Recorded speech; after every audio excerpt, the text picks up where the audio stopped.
Bom dia, galera. Meus alunos do primeiro ano, já tem um tempo a gente sem se ver. E assim, muita saudade de vocês, de estar com vocês, da gente continuar o nosso trabalho. Espero que vocês estejam todos bem. Fiquem em casa, como eu estou em casa. Está sendo um pouco difícil para o professor Gilberto, como vários outros professores, sabe? A gente está tentando nos reinventar essa questão da aula online. O tempo para a gente também é corrido, porque a gente tem outras escolas também que a gente dá aula, então a gente tem que estar fazendo esse trabalho de gravação com uma, com outra, e assim, não estou tendo muito os aparatos, né, tecnológicos eu não tenho em casa guardado, o que eu tenho é o simples, na verdade, que a gente utiliza, mas estou tentando dar o de melhor que nós temos para vocês. Em sala de aula a gente consegue dar aquele show como professor, né? Chegar lá, botar só tópicos no quadro e começar a falar, ou então em cima de uma palavra a gente desenvolver todo um assunto. Mas mais difícil é agora quando a gente chega para poder trabalhar dessa forma. Mas assim, eu gostaria de falar sobre vocês sobre metabolismo. Para eu dizer a vocês o que é metabolismo, eu gostaria primeiro de dizer a vocês que metabolismo é um conjunto de reações químicas que ocorre no interior de uma célula, ou seja, no interior de um organismo, que é as células. Essas reações elas podem ocorrer de duas formas, tem dois processos.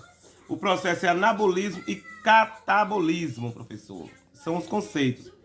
Além disso, eu vou mandar também para vocês, junto com essa explicação que eu estou dando, eu vou mandar para vocês um slide. Um slide para vocês, resumindo, na verdade, o que tem no módulo. Eu estou com o módulo aqui de vocês, então eu vou resumir o que tem, na verdade, no módulo através de um slide que eu preparei para vocês. Então aqui nós temos o tipo, nós temos o metabolismo, e aí nós temos substâncias orgânicas e inorgânicas, nós temos polissacarídeo, carboidratos. A gente vai falar sobre tudo isso com relação agora ao nosso em metabolismo. Tá bom, então assim, tais reações ocorrem dos processos no interior da célula. Nós temos o anabolismo, que cria moléculas complexas a partir de moléculas simples, a partir da complexa, ou seja, daquela mais complexa, aquela mais formada, que ela pode se criar moléculas simples.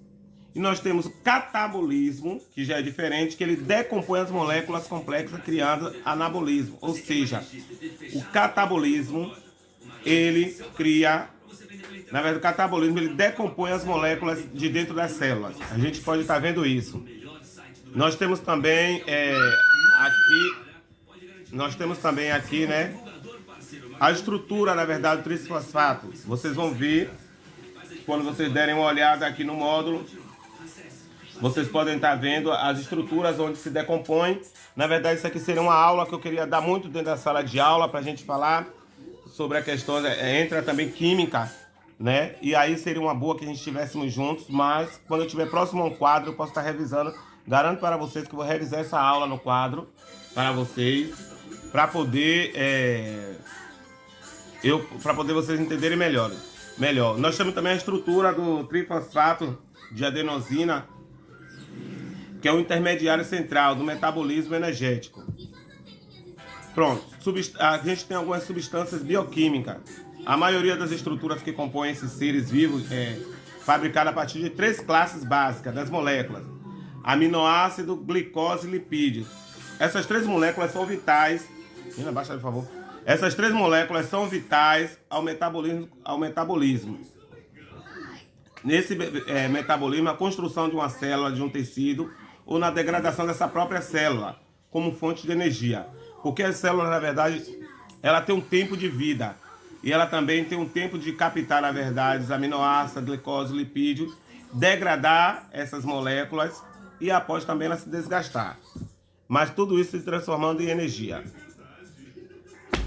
Proteínas. A gente pode estar falando sobre as proteínas. São compostas por aminoácidos dispostos numa cadeia linear, ou seja, ligado entre as ligações polipeptídicas. O que é essa ligação polipeptídica, professor? Eu tinha falado a vocês que as ligações polipeptídicas, a gente tem, na verdade, uma cadeia de molécula. E aí, dessa cadeia de molécula, a gente pode estar fazendo, na verdade, as ligações polipeptídicas. Muitas proteínas, elas são enzimas que são catalisadas nas reações químicas, ou seja, no metabolismo. no desgaste das células, nas nossas corridas, quando a gente está suando. Então, assim, esse desgaste de energia é todo feito através dessa forma. As células, ela tem a forma que trabalham. Nessa forma que trabalha, ela tem esse desgaste de energia. Outras proteínas que têm funções estruturais e mecânicas, como o sistema de armação celular usado para manter a forma da célula. Manter a forma da célula tipo do citoesqueleto, a gente tem.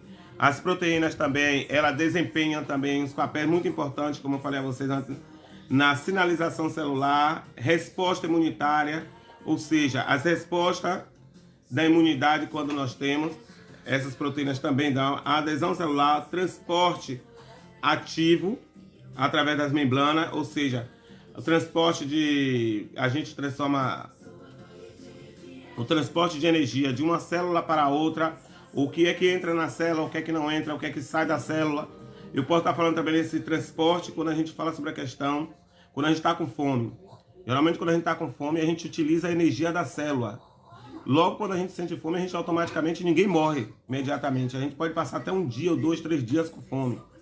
Porque na verdade a célula tem energia reservada. E nessas energias que ela tem reservada em nosso corpo, ela começa na verdade a transportar isso para outras partes do nosso corpo, para outros órgãos, mantendo-se a gente ainda ativo.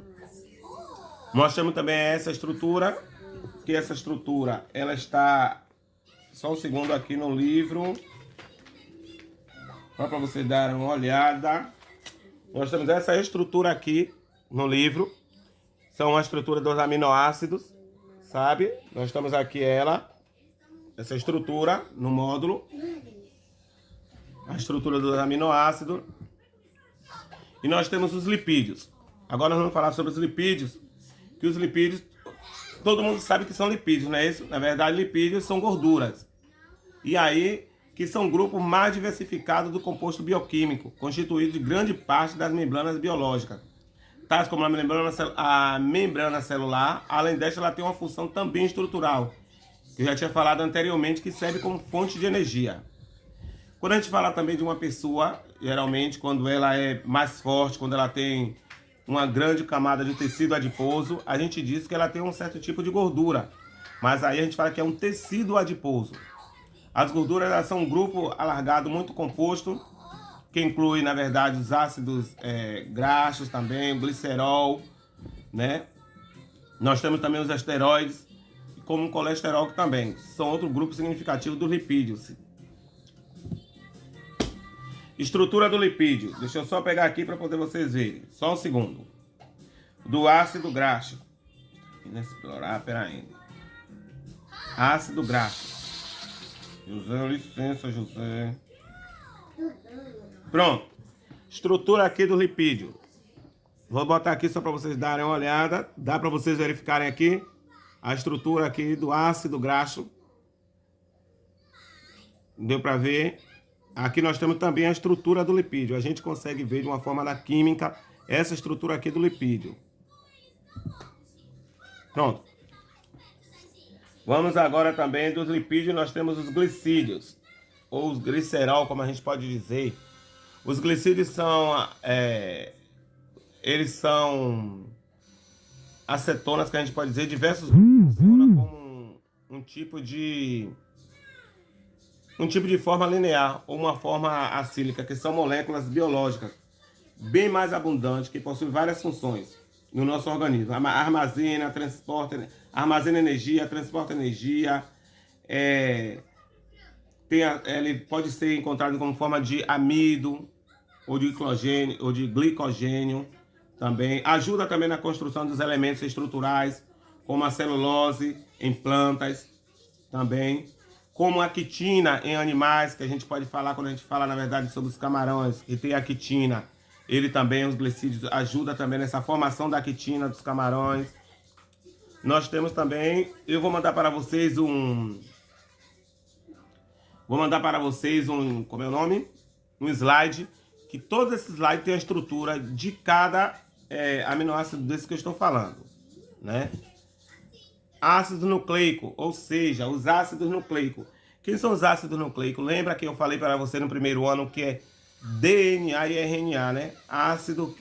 Nós temos os ácidos nucleicos, que são DNA e RNA. Eles são polímeros, na verdade, são longas cadeias de nucleotídeos. Estas macromoléculas elas são essenciais ao armazenamento e uso de informações energéticas, através do processo de transcrição da síntese de proteína. Tem a transcrição, duplicação, replicação, transcrição, DNA e RNA. Esta é uma informação protegida de um mecanismo de reparação do DNA, que propaga através da replicação dele mesmo. Ou seja, para a gente falar um pouquinho para vocês entenderem DNA e RNA, nós estamos agora no período do coronavírus. Aí eu já tinha dado aula sobre vocês o que era vírus, não é isso? Vírus, na verdade, são estruturas, não são considerados ser vivo, ele só é considerado ser vivo quando ele sequestra todas as atividades metabológicas da célula, daí ele passa, na verdade, a ter vida, que ele passa a se duplicar. Até então ele só se replica. Então, na verdade, ou ele tem um DNA ou ele tem um RNA. E no caso, ele não tinha um DNA, ele passa só a ter um DNA quando ele sequestra todas as atividades metabológicas da célula. Aí ele passa, na verdade, a ter vida, que ele passa a agir dentro da célula do organismo. Nós temos, aí você sabe que tem alguns vírus, eu já falei agora que tem um genoma constituído por RNA. Por exemplo, a gente sabe que, como eu falei agora, do coronavírus, né, que está agora atual, que vocês podem estar entendendo melhor como é que funciona a questão do vírus. Vocês viram, eu acho que passou em algum jornal aí, eu não sei mesmo, não lembro mesmo o nome do jornal, mas algumas pessoas me perguntaram que o jornal foi falando sobre a estrutura, como é que ocorria a manifestação, não, como é que ocorria a como é que se diz? Deixa eu lembrar como é que corria. Rapaz, só me lembrar o nome. O contágio, como que ocorria o contágio, entendeu? E nesse contágio, na verdade, como é que ocorria essa disseminação dentro das células do vírus. Então, assim, como ele era RNA, ele passa uma transcrição reversa para sintetizar o DNA. Ele tem uma transcrição reversa e aí passa a sintetizar o DNA a partir do RNA que eles têm. Alguns vírus têm um genoma constituído por RNA, por exemplo, o HIV, como eu já tinha dito a vocês, que usa a transcrição reversa para sintetizar o DNA. Tem o HIV, nós temos agora o coronavírus, e assim também alguns outros vírus. Eu mandei aqui, eu vou mandar para vocês também, aqui para vocês, o DNA, como é a estrutura, na verdade, também do DNA, como ele faz a síntese, né, como ele faz essa duplicação, na guanina, citosina, timina, adenina, como esses três, como ele faz como ele sintetiza isso aí. O RNA nós só temos a adenina, a guanina, a uracila, a citosina, né? E aí nós falta, a gente tem a questão que é o ribossomo também, nós temos também a ribose. E aí nós temos a ação de uma, a estrutura de uma coenzima. Essa coenzima, na verdade, eu fiz questão de colocar que era para vocês entenderem como ocorre, na verdade, tem aqui no livro, como ocorre essa duplicação do vírus. Aí eu fiz questão de colocar no slide que eu preparei para vocês. No do mais, qualquer coisa, nós estamos aqui, só é tirar dúvida. Eu vou passar para vocês uma atividade do livro, do próprio módulo, para daí vocês tirarem uma dúvida. Eu tenho ativo da página 330, anotem aí, 330 e a 331. Nós temos aqui a 330 e a 331. Pode responder essa atividade e vocês conseguirão tirar algumas dúvidas. Após, muito obrigado, valeu para vocês, se cuidem, fiquem bem e a gente se vê a semana que vem.